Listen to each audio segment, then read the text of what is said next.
Liot am Chofshi Be'artzenu Eretz Zion v'Yerushalayim.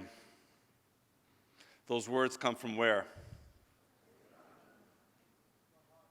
From Hatikva, to be a free people in our own land,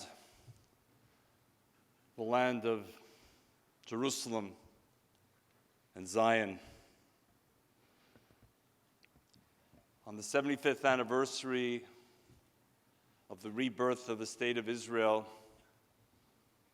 Mazal Tov Israel, and may I suggest that those of you who wish join me together in saying a Shechechiyonu for the fact that at this moment in Jewish history, we stand together here on the soil of Israel. For 1,878 years, 75 generations of your forefathers and mothers and mine prayed, yearned, ached to see a reborn Israel. We are the 76th generation.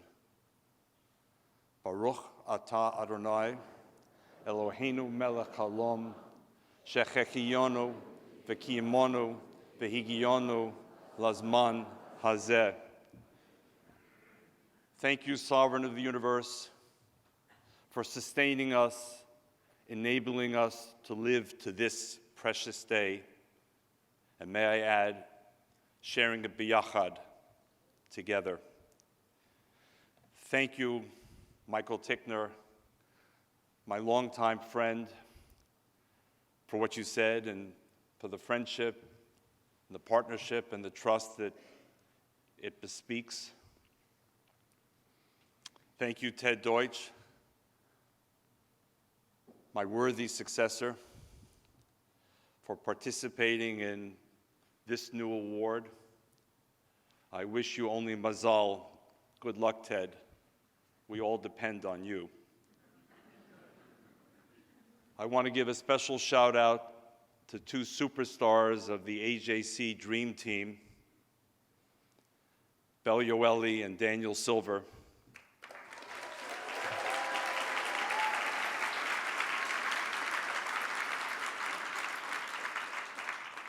Not just for being the backbone of organizing this amazing global forum, but for something else that will remain a secret between them and me. And I want to thank you, AJC, my spiritually enriching secular synagogue for 43 years, my oasis of reason, of integrity, of independence, of courage for 43 years. My second family, though my wife would sometimes complain, my first family for 43 years. My home, my very special, precious, unique, treasured home, where I was allowed to live my ideals, my values, my beliefs, my aspirations together with you. So this is not just another occasion, it's a very special moment for me that I feel honored to share with you. And that brings me to the purpose of this session. And here I have both bad news and good news. And that won't be followed by a bad news, good news joke, though there are many.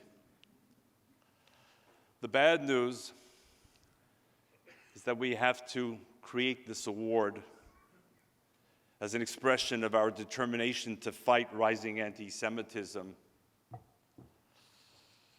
We came so close, we thought, didn't we?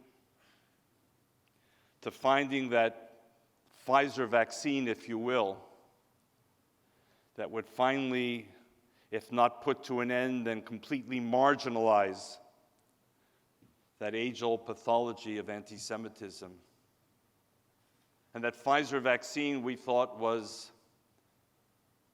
liberal, pluralistic, authentic democracy. Somehow we wanted to believe, and we even had good reason to believe, we thought,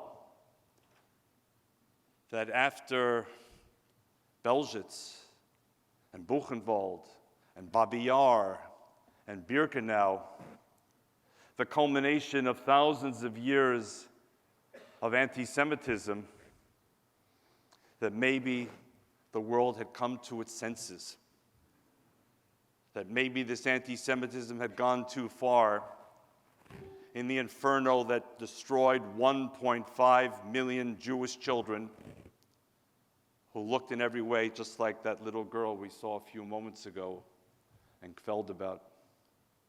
And 4.5 million adults, parents and grandparents and aunts and uncles. We thought we had come so close to reaching the normality, which was all that we aspired to, a good night's sleep for us and allowing a good night's sleep for everyone else as well. And then we were brought back to a very sobering reality, and we're forced to ask a difficult question. Were these last 75 years or so of what we call the Golden Age the new norm or the aberration from the norm? Which was it? Which is it? So the bad news is that AJC had to blow the whistle. And we began blowing the whistle and ringing the alarms in 2000 and 2001 when this pathology resurfaced on the European continent again, and with a vengeance. And I have to tell you here that getting from that moment to this moment tonight was not simple. We dealt for years, and there's a book to be written about it for anyone who's looking for a dissertation project, in how various European actors, governments, presidents, prime ministers, interior ministers, justice ministers, ambassadors reacted to AJC's cri de coeur. It began with the President of France, Jacques Chirac, saying to us in his private office, "My friends, there is no anti-Semitism. I know my country better than you."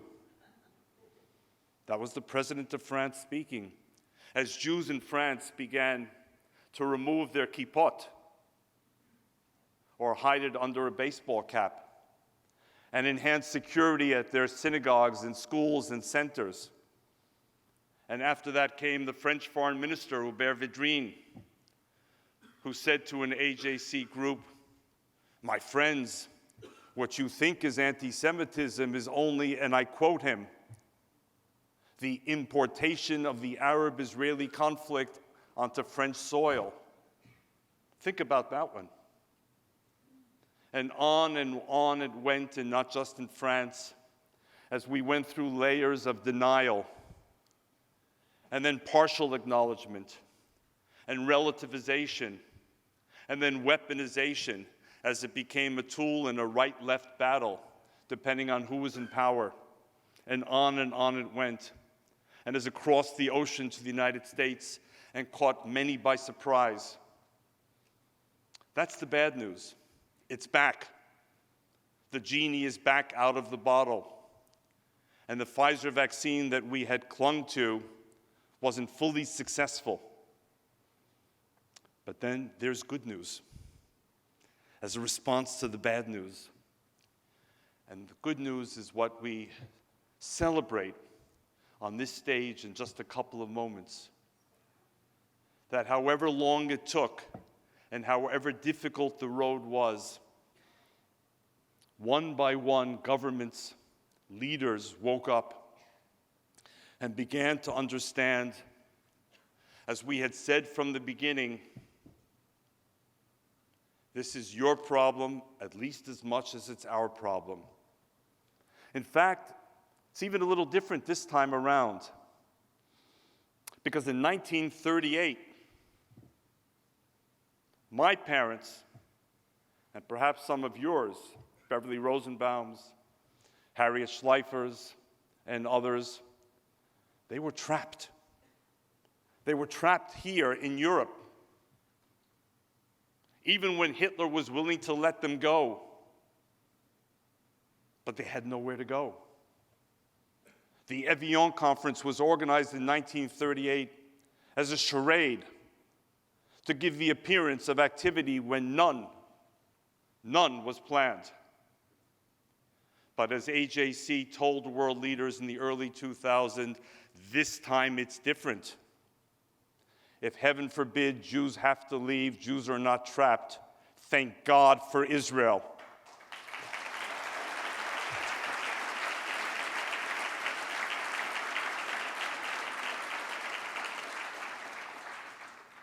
But then we added, but where will Europe go? Where will the Europe of the post-war Enlightenment, the post-war protection of human dignity, the post-war peace project, where will Europe go? This is not our fight to be fought alone. This is your fight to be led by you. And one by one they woke up. And then it came across the Atlantic Ocean. And American Jews, too, were to some extent caught fast asleep because we were so privileged in our belief in American exceptionalism and the extraordinary success of American Jews, and rightly so. And yet, they still wouldn't let us sleep at night, would they? And so, as much as it's bad news, it's good news to know that there are people who represent powerful institutions and governments who are ready to wage the fight alongside AJC and others who have the courage, the will, the determination to say, never again, but to mean it. Because, as we are here in Israel, ein brera, we have no choice. We owe it to that young girl, we owe it to your children and grandchildren, and we certainly owe it to my and my wife's grandchildren to stand up and fight as strongly, as committedly, as perseverantly, as proudly as we must. And I have no doubt, because I'm an AJC believer, that as long as AJC is strong, our grandchildren, Juju, are protected, for which I want to thank you.